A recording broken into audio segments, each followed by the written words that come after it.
Hey everyone, welcome back to the channel. I'm your host Ian, and today we're diving into a fascinating chapter of Canadian history. The baby boom of the post-World War II era and its massive impact on school construction in the 1950s. We'll focus on the economic costs of that school building frenzy and how it intertwined with real estate, particularly the rush to build housing near these new schools. This isn't just dusty history, it's about understanding how demographics shaped our economy, our communities, and even the way we think about property today. Let's get into it.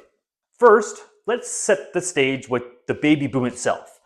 After the hardships of the Great Depression and the Second World War, Canada entered a period of optimism and growth.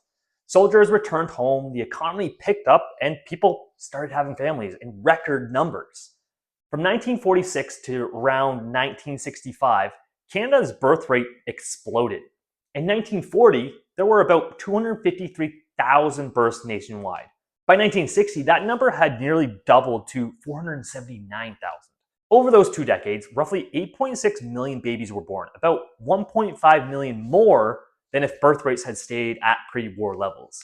That's an 18% jump. Families got larger too. Women born in the early 1930s had an average of 3.3 children, up from 2.9 those born of couples a decade earlier. Couples married younger. The median age for women's first marriage dropped from 23.2 in 1940 to 21.1 by 1965. And they had kids sooner. This wasn't just a feel-good family story, it was a demographic destiny. By 1961, those baby boomers made up nearly 1/3 of Canada's population, with 6.7 million kids born between 1946 and that year alone. The birth rate peaked in 1959, the highest in the industrialized world at the time. Economic stability played a huge role. Jobs were plentiful, wages rose, and the government programs like veterans benefits helped families settle down. But this surge created immediate pressures, especially on the education system. Now, let's take a look at these schools and the construction boom. As these boomers hit school age in the 1950s, provinces and municipalities scrambled to keep up. Elementary enrollment swelled first, followed by high schools in the 1960s. Governments across the country built thousands of new schools to handle the influx. In cities like Toronto and Vancouver and Ottawa, new facilities popped up everywhere, from suburban elementary schools to large high schools like Laurentinian High in Ottawa, completed in 1959. This wasn't cheap. Strong economic growth in the 1950s and the 1960s fueled rapidly increasing public spending on education. Between 1950 and the mid-1960s, expenditures on schooling skyrocketed as demand surged. Provinces funded much of this through taxes and federal transfers. After the war, provinces handed over some taxation power to Ottawa in exchange for grants to cover social services, including education. Poorer provinces got extra transfer payments to help them out as well. In places like BC and Ontario, school boards borrowed heavily or raised local taxes to finance construction. While exact nationwide figures are hard to pin down, we know that education spending as a share of the economy ballooned. For context, in Toronto alone, the 1950s saw a progressive push for modern schools, with costs running into millions per district. Nationally, the push for new buildings, teachers, and supplies strained budgets but was seen as an investment in the future workforce. Economically, this school boom was part of a broader post-war expansion. Unemployment stayed down below 6% throughout the entire decade, thanks to manufacturing booms in consumer goods like cars and appliances.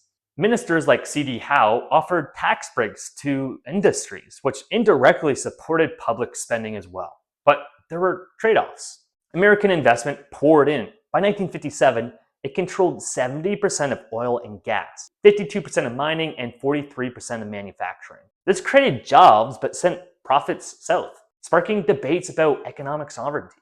For families, the baby boom meant more demand for everything: diapers, toys, and yes, schools. But it also drove innovation in products and services aimed at young households. This brings us to the real estate angle. Housing near those new schools became a hot commodity. The baby boom didn't just fill classrooms, it triggered a housing crisis with a construction frenzy. Post-war Canada saw a massive suburban expansion. Developers built thousands of new homes on cheaper land outside the city centers, creating low-density neighborhoods with big lots, lawns, and patios. These suburbs were designed as bedroom communities, complete with their own schools, parks, churches, and playgrounds. Families flocked there for the space, amenities, and especially proximity to education. Why? Well, parents wanted their kids walking to school, not busing across town. In Ontario, for example, single detached houses made up about 95% of new builds in the 1950s, dropping only slightly nationally to around 60% by the late decade.